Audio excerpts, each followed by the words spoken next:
Good morning. कैसे हैं आप सभी लोग? उम्मीद है बेहतर होंगे, अपना ध्यान रख रहे होंगे। अभी आप हाल ही में एक न्यूज़ सुन रहे होंगे मंकी पॉक्स की, कि दिल्ली में भी एक केस मिला उसका, और उसको डब्ल्यूएचओ ने जो है पेंडेमिक घोषित कर दिया है कि कई कंट्री में 77 से अधिक कंट्री में जो है मंकी पॉक्स फैल चुका है। कई लोग सोच रहे हैं कि ये मंकी पॉक्स क्या कोविड से जुड़ा हुआ है, क्या है क्या ये? तो समझ लीजिए कि एक प्रकार का, जैसे एक जमाने में स्मॉल पॉक्स का इन्फेक्शन हुआ करता था, वैसा ही एक तरह का ये इन्फेक्शन है, जो उससे बहुत कम सीवियरिटी वाला है, लेकिन ये कॉन्टाजियस है, फैलता तेजी से फैलता है। ये पर्सन टू पर्सन कांटेक्ट आने पर, क्लोज कांटेक्ट में आने पर ये फैलता है। और ये कोई नया इन्फेक्शन नहीं है। जैसे कोविड तो नया इन्फेक्शन था, तो ये मंकी पॉक्स जो है वो पुराना है, मतलब 1970s के आसपास भी इसको देखा गया था। पर ये अब जो है वो तेजी से फैल रहा है। उसके पीछे कुछ साइंटिस्ट कहते हैं कि एक तो ग्लोबल क्लाइमेट चेंज जो है वो एक बड़ा कारण है। जैसे आपने सुना होगा अभी स्पेन के अंदर, फ्रांस के अंदर, और ये अपना इटली वाले हिस्से में जो है वो अभी काफी तेज गर्मी पड़ा।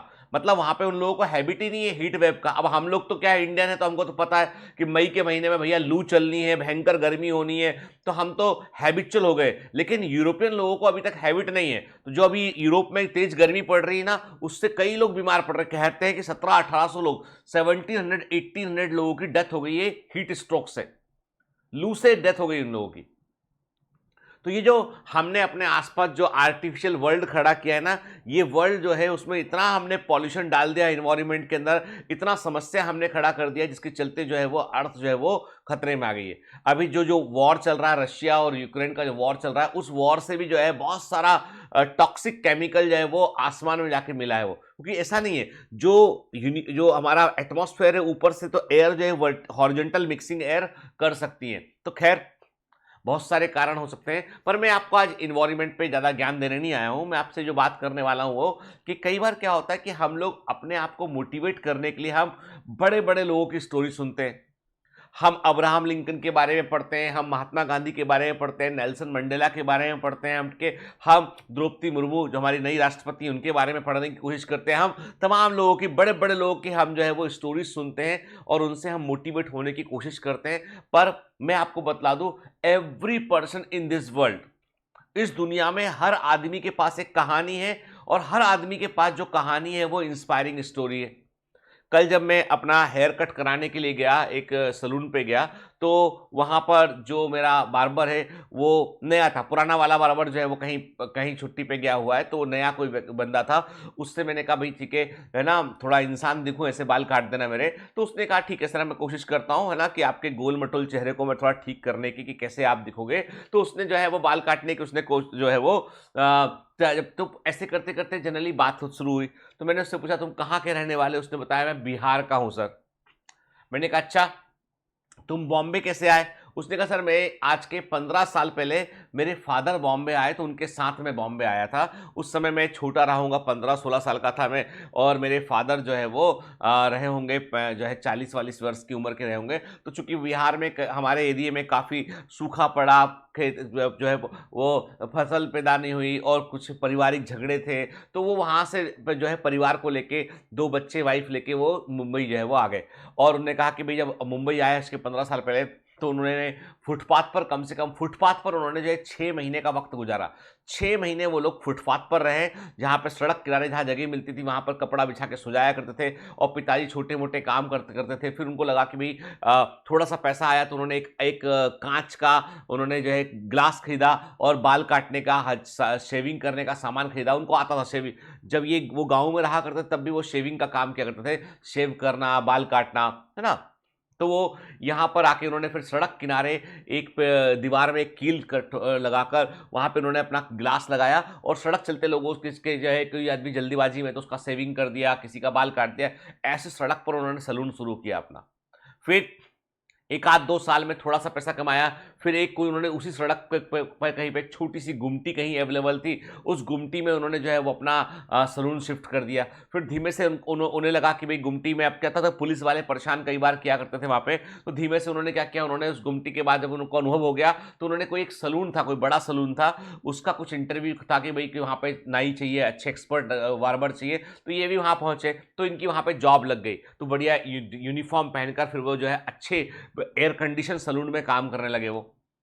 2-5 साल काम किया, फिर एक दूसरा कोई बड़ा इंटरनेशनल सलून लॉन्च हुआ मुंबई के अंदर, उसमें भी इंटरव्यू देने गए, वहाँ पे काम हो गया। अब धीमे धीमे पैसा आने लगा तो इन्होंने वहाँ से जो है अब तब तक ये लोग अपने कहीं चौल में शिफ्ट हो चुके थे, फिर चौल से किसी छोटे से एक घर को उन्होंने किराए पे लिया, वहाँ रहने लगे।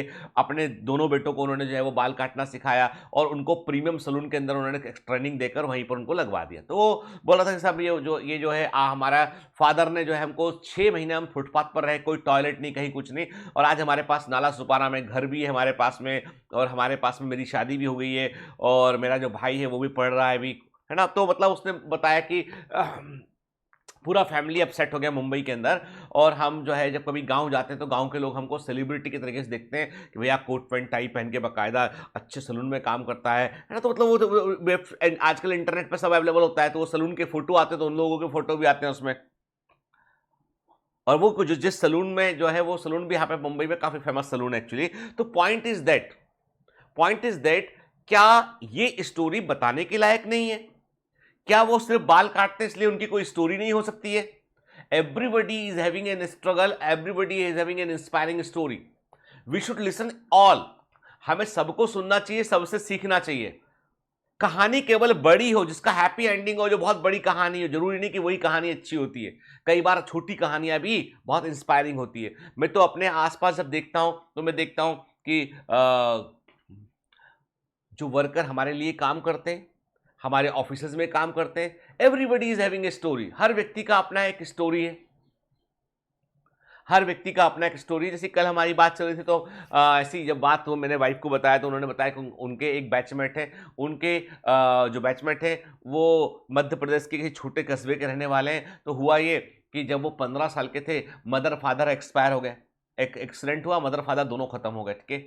और उसके बाद क्या हुआ, उसके बाद आप परिवार में क्या जो है वो सबसे बड़े वही थे 15 साल के, बाकी छोटा भाई था 12 साल का, और एक बहन थी 9 साल की, और ये अब परिवार की पूरी जिम्मेदारी उसके कंधे पे आ गई। पिताजी जो है वो सोने चांदी का काम करते, सुनार थे वो, छोटा मोटा ज्वेलरी बना दिया, वो सब काम करते थे। तो अब क्या हुआ कि उनके जो चाचा और ताऊ थे, उनकी नीयत जो है वो गड़बड़ाई। उन्होंने कहा कि भाई इनका दुकान पे कब्जा कर लेते, दुकान में थोड़ा बहुत सोने का स्टॉक वो भी मिल जाएगा अपने को, घर पे कब्जा कर लेते, बच्चे छोटे छोटे।